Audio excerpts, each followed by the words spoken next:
তিনি বলছেন যে ইরান যে মিসাইল হিট করেছিল সেই সময়টিতে নেতাকাকু এবং তার ভাই গুরুতর আহত হন, পরবর্তী ওপারে যান। পাশাপাশি নেতাকাকুর রাষ্ট্রের যিনি নিরাপত্তা মন্ত্রী বেন গভীর, তিনি গুরুতর আহত হয়ে হাসপাতালে আছেন। ধারণা করা হচ্ছে তিনি হয়তোবা নাও বাঁচতে পারেন, এমনটিও বলা হচ্ছে। বাট এই খবরের কতটুকু সত্যতা আছে আমরা নিশ্চিত হতে পারিনি। বাট গুঞ্জন আস্তে আস্তে বাড়ছে, কারণ গত 7 তারিখের পর থেকে এখন পর্যন্ত প্রকাশ্যে নেতাকাকুকে দেখা যায়নি। আজকে ইরানের এই বক্তব্য বা আন্তর্জাতিক গণমাধ্যমে এটি নিয়ে গুঞ্জন বাড়ায়। ইসরায়েলের প্রাইম মিনিস্টারের কার্যালয় থেকে একটি সোশ্যাল অ্যাকাউন্টে বলা হয়েছে তিনি ভালো আছেন, সুস্থ আছেন, তিনি যুদ্ধ পর্যবেক্ষণ করছেন, এবং নতুন কয়েকটি still picture, not video, still picture সেখানে দেয়া হয়েছে। প্রশ্ন উঠতে পারে এখন পর্যন্ত নেতাকাকু কেন ভিডিওতে আসছেন না। ইরানের তাসনিম নিউজ যে প্রশ্নটি করেছে, আমি সকালের ভিডিওতে বলেছিলাম 5টি কারণ উল্লেখ করেছিল তাসনিম নিউজ, সেটার অনুবাদ আমি আপনাদেরকে শুনিয়েছিলাম আমার সকালবেলা লাইভে। সেখানে তারা বলেছে যে প্রতিদিন যেখানে নেতানিয়াহু মিডিয়ার সামনে কথা বলতেন, এখন পর্যন্ত গত 72 ঘন্টার বেশি হয়ে গেছে, ওভার হয়ে গেছে, তার কোনো নতুন ভিডিও আসেনি, শুধু তার সোশ্যাল অ্যাকাউন্টে বক্তব্য আসছে। আমার অ্যাকাউন্টে তো আপনি বক্তব্য দিতে পারেন, আমার চ্যানেলের আমার অ্যাডমিন আছে, অনেক সময় তারা অনেক কথা লিখতে পারেন, কিন্তু ভিডিও করার ক্ষেত্রে তো আমাকে এই চেয়ারে বসতে হয়। এটি তাসনিম নিউজ অভিযোগ তুলেছেন বা প্রশ্ন তুলেছেন।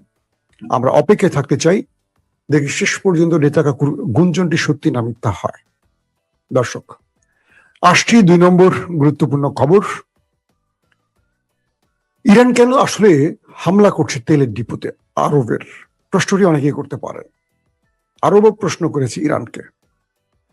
ইরান বলছে যে তুমি যদি আমাকে ধ্বংস করো, আমি তোমাকে নিয়ে মরবো, একা মরবো না। আমেরিকা, ইসরায়েল ইরানের তেল ক্ষেত্রগুলোতে আক্রমণ করেছে, ব্যাপক আক্রমণ হয়েছে। আপনারা জানেন গত 2 দিন ধরে ইরানের অনেক ক্ষতি হয়ে গেছে বাণিজ্যিকভাবে। সঙ্গে সঙ্গে ইরান মধ্যপ্রাচ্যে আরবের তেল ক্ষেত্রগুলোতে হিট করেছে। কারণটা কি আসলে? মারছে তো আমেরিকা, ইসরায়েল, তাহলে আরবের ক্ষেত্র কেন? ইরানের বক্তব্য হলো যে আমার দেশের তেল তো শুধু আমার জন্য না, পৃথিবীর সব দেশের জন্য আমি এই তেল উৎপাদন করি, বিক্রি করি, সব দেশে উপকৃত হয়। আমার দেশের তেল নষ্ট করে আরবদের তেল চড়া দামে বিক্রি করে লাভবান করবে আমেরিকা, সে পেট্রোডলার ঘরে তুলবে, আমি সেই সুযোগ দেব না। তুমি আমার যেখানে আক্রমণ করবে আমি তোমার সেখানেই করব। তুমি আমার জীবন রক্ষার প্রয়োজনীয় সম্পদে হাত দিবা, আমি তোমার জীবন রক্ষার প্রয়োজনীয় সম্পদে হাত দেব। অর্থাৎ ইরান আমেরিকাকে এই বার্তা দিতে চায় যে পুরো পৃথিবী মধ্যপ্রাচ্যের তেল বন্ধ হয়ে গেলে অস্থির হয়ে পড়বে, পুরো পৃথিবী ক্লপস করে ফেলবে। সো ইরানের জন্য এর বিকল্প নেই। এখন আমেরিকার তো তেল ক্ষেত্র নেই, তেল তাদের খনি নেই, আমেরিকার কোথায় হামলা করবে? আরবের মধ্যে হামলা করে আমেরিকার উপর চাপ তৈরি করছে, এটা হলো ইরানের ব্যাখ্যা। এবং জানেন যে আরবের তেল উৎপাদন করে মোটা অঙ্কের পেট্রোডলার আমেরিকা তার পকেটে ঢুকে, আর আমেরিকা তরতর করে উপরে ওঠে। দুঃখজনক হলেও ইরান একটি কথা বলেছে যে আমার দেশে স্কুলে হামলা করে 200-র উপরে শিশু মারা গেছে, নারীরা মারা গেছে, অসহায় মানুষকে মারছে, হাজার হাজার মানুষ মারা গেল। পৃথিবীর কোন একটি মুসলিম দেশ এটার জন্য ক্ষোভ জানালো না, কিন্তু ইরান কেন সৌদি আরবে বা আরবে হিট করছে এটার জন্য অনেকে দুঃখ প্রকাশ করছে। ইরান বলছে অনেকে আমেরিকা, ইসরায়েলের নামটি পর্যন্ত উল্লেখ করছে না তাদের শোক বার্তায়। 57টি মুসলিম দেশ এতটা নীরব হলো কি করে? ইরান কি তার নিজের দায়িত্ব পালন করছে, নাকি বিশ্ব মুসলিমের জন্য কোনো কাজ করছে? এই প্রশ্নটির উত্তর আমাদের তারেক রহমান, পাকিস্তানের আসিম মনির, কিংবা আনোয়ার ইব্রাহিম, তুরস্কের এরদোয়ানরা ভালো দিতে পারবেন। কারণ হলো ইরান যে কাজটি করছে, আর আমরা যদি সেই কাজের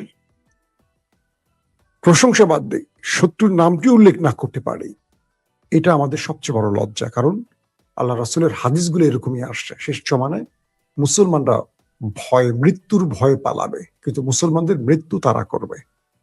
ইমানদারদের কখনো মৃত্যুর ভয় থাকতে নেই। দর্শক, দ্বিতীয় গুরুত্বপূর্ণ খবরটি হলো যে আমেরিকা ঘোষণা দিয়েছে তারা হরমুজ প্রণালী খুলবে, প্রয়োজনে 20 গুণ অ্যাটাক বাড়াবে যে কোনো ভাবে। আর ইরান বলছে ওয়েলকাম আমেরিকা, তুমি আসো হরমুজ প্রণালীতে, আমি তোমার জন্য ওয়েট করছি। একদম ঠিক এই ল্যাঙ্গুয়েজটাই বলছে। আমেরিকার ট্রাম্প তার বাহিনীকে বলেছেন প্রয়োজনে 20 গুণ হামলা বাড়াও, হরমুজ খুলে দাও, কারণ আরব রাষ্ট্রগুলো বলছে তারা তেল উৎপাদন বন্ধ করে দিবে বা বন্ধ করে দিয়েছে বা একদম স্বল্প মাত্রা চালু রেখেছে। এতে করে $200 ব্যারেল তেলের দাম হতে যাচ্ছে। যেভাবে তেলের দাম বাড়ছে, আমি এইটুকু বলতে পারি, তেল কিনে আমাদের মতো দরিদ্র দেশ আর কিচ্ছু করতে পারবে না। প্রোডাকশন খরচ কোথায় গিয়ে ঠেকবে দেখেন না। আরব রাষ্ট্রগুলো বলছে যদি অব্যাহত হামলা চলে আমরা তেল উৎপাদন পুরোপুরি বন্ধ করব। এই মুহূর্তে আরব প্রায় একদম নিচে নামিয়ে ফেলছে তেল উৎপাদন, পুরো পৃথিবী অস্থির হয়ে পড়েছে, চাপ বাড়ছে আমেরিকার উপর। তাই আমেরিকা হরমুজ প্রণালী খোলার জন্য বিশেষ ঘোষণা দিয়েছে। আর ইরান বলছে ওয়েলকাম, তুমি আসো, আমি তোমাকে হরমুজ প্রণালীতে স্বাগত জানাই। আমেরিকার 2টো জাহাজ এসছে রণতরী, 3 নম্বরটিও আসার পথে। এটা নিয়ে আমি সন্ধ্যার লাইভে বলেছি, আজকে না বলি। এখন বিষয়টি হলো কি, ইরানে আক্রমণ করে সফল হতে পারছে না কেন? আজকে মার্কিন যুক্তরাষ্ট্রের ট্রাম্পের ঘনিষ্ঠজনরা, পেন্টাগনের বড় বড় কর্মকর্তারা এবং সিনেটর বা কংগ্রেসম্যান সম্মিলিতভাবে আমেরিকার প্রেসিডেন্টকে বলছেন আপনি যুদ্ধটা বন্ধ করেন, যে কোনো একটা বক্তব্য দিয়ে হলো যুদ্ধটা বন্ধ করেন। এই যুদ্ধটা ভয়ঙ্কর গতিতে চলে যাচ্ছে অন্যদিকে, যেটা বন্ধ করার পরবর্তী আর সম্ভব হবে না। পেন্টাগন কর্মকর্তারা বলছেন যে আমরা ট্রাম্পকে বুঝিয়েছিলাম এই যুদ্ধটা আমেরিকার জন্য অমঙ্গল হবে, ট্রাম্প আমাদের কথা শোনেনি, শুনেছে নেতানিয়াহুর কথা। এখন ট্রাম্প সবচেয়ে বড় বিপদে পড়ে গেছেন, কারণ এই যুদ্ধ তো বন্ধ হবে না, কারণ ট্রাম্প তার প্রতিনিধিকে পাঠিয়েছিলেন বা আলোচনার জন্য বলেছিলেন, ইরান সরাসরি না বলে দিয়েছে। তার মানে ইরান এই মুহূর্তে যুদ্ধে বিজয়ের পথে, এটা কনফার্ম। তার দেশের ব্যাপক ক্ষতি হয়েছে, এটা নিয়ে আমি কোনো মন্তব্য করতে রাজি না। কিন্তু যে খেলাটা শুরু করছে ইরান, তো বলতেছে আমাদের যা হারানো সব হারিয়ে ফেলছে, এবার তোমাদের হারানোর পালা, আমাদের আর কি হারাবে, তোমরা যা করার করো, আমরা পেছনে যাব না। এটা ইরানের স্টেট বক্তব্য। এখন খেলাটা চলে গেছে ভয়ঙ্কর গতিতে। ইরানকে হারাতে পারছে না, তার কয়েকটা কারণ হলো, ইরান আয়তনে অনেক বড় একটা দেশ। মার্কিন ইন্টেলিজেন্স বলছে যে ইরানের বা ইসরায়েলের ইন্টেলিজেন্স গুলো বলছে ইরান কোত্থেকে মিসাইল লঞ্চ করে এরা ধরতে পারছে না। দেখা যাচ্ছে উপরি ভাগে ইরান অনেক ফেক মিসাইল লঞ্চার সেট করে রাখে, মাটিতে এঁকে রাখে, বেলুন দিয়ে লঞ্চার বানিয়ে কালার করে রেখে দেয়, উপর থেকে উপগ্রহের মাধ্যমে ওরা ছবি পায় আর হিট করে, বেলুনগুলো বাস্ট করে। তো ইরান আয়তনে এত বড়, চারদিকে পাহাড় বেষ্টিত অঞ্চল, ইরান করে কি এক একদিন এক একটা ট্রাকে করে এই মিসাইল লঞ্চার গুলো নিয়ে এক একদিন এক এক জায়গা থেকে লঞ্চ করে আবার চলে আসে।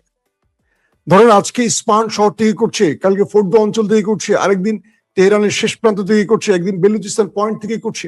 ভিন্ন দিন ভিন্ন পয়েন্ট থেকে ইরান মিসাইল গুলোকে হিট করছে, মানে লঞ্চ করছে। আর ওরা কিছুক্ষণ পর দেখছে ওখানে আর নাই কিছুই, উপগ্রহে দেখছে আর কিছু নাই ওইখানে, রাতের অন্ধকারে হিট করছে, এরপর ওই অঞ্চলে গিয়ে দেখে ধুধু মরুভূমি, কিচ্ছু নাই। মার্কিনীরা B2 বোম্বার মেরেও কিছু করতে পারছে না। মাটির নিচে মিসাইল শহর বানিয়ে রেখেছে, পানির নিচে তারা মিসাইল শহর বানিয়ে রেখেছে, কত মিসাইল শেষ করবে।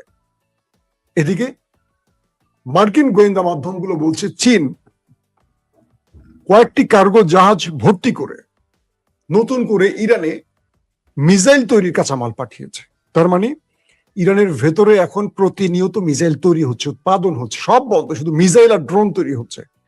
একদিকে চীন পাঠাচ্ছে কাঁচামাল, অন্যদিকে রাশিয়া দিচ্ছে গোয়েন্দা তথ্য, স্যাটেলাইট তথ্য, ইলেকট্রনিক্স ওয়ারফেয়ারে ইরানকে সবচেয়ে বেশি হেল্প করছে এখন চীন, রাশিয়া। এইটা বলছে মার্কিন গণমাধ্যম, ওয়াশিংটন পোস্ট সহ আরো বড় বড় গণমাধ্যমগুলো।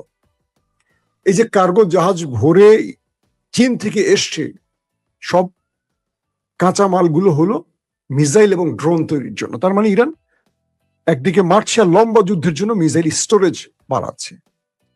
তারপরে বলছে কি, এই মুহূর্তে দখলদাররা আক্রমণে সবচেয়ে বেশি ক্ষতিগ্রস্ত হচ্ছে। তার প্রধান কারণ ইরান তার যুদ্ধের প্রথম কয়েকদিনে, প্রথম 7 দিনই ধরেন, আমেরিকা এবং মধ্যপ্রাচ্যে তার সকল প্রতিরক্ষা ব্যবস্থা ধ্বংস করে ফেলেছে। দখলদারদের বিভিন্ন ওপেন সোর্স ইন্টেলিজেন্স বলছে মধ্যপ্রাচ্য থেকে এখন কোনো মিসাইল ইন্টারসেপ্টার করতে পারছে না। এগুলো সরাসরি চলে যাচ্ছে সেই দেশটির ভেতরে এবং টার্গেটে হিট করছে। ভারতের একজন সাংবাদিক সেই দেশটি থেকে ফিরে এসে বলছেন তারা যে বাংকার বানিয়েছিল বিশাল ব্যয়বহুল করে, অনেক মানে মূল্যবান বাংকারগুলো, সেই বাংকারগুলোর ভিতরে মিসাইল হিট করে প্রচুর মানুষ মরে পড়ে আছে। কে বলছে? ভারতীয় সাংবাদিক, সেখান থেকে দেশে ফিরে এসে। তার মানে হলো যে তথ্যগুলো আমরা দেখতে পাচ্ছি না, নীরবে কি ঘটছে ওখানে একবার কল্পনা করেন। কারণ সেই দেশ থেকে এই তথ্য বা এই ভিডিও দেখানো নিষেধ করে ফেলছে রাষ্ট্রীয়ভাবে। যারা করবে তাদের গ্রেফতার করা হচ্ছে। এখন যে বিষয়টি হলো, এই মুহূর্তে ইরান আসলে আর কোনো ছাড় দিতে রাজি নয় তাদেরকে।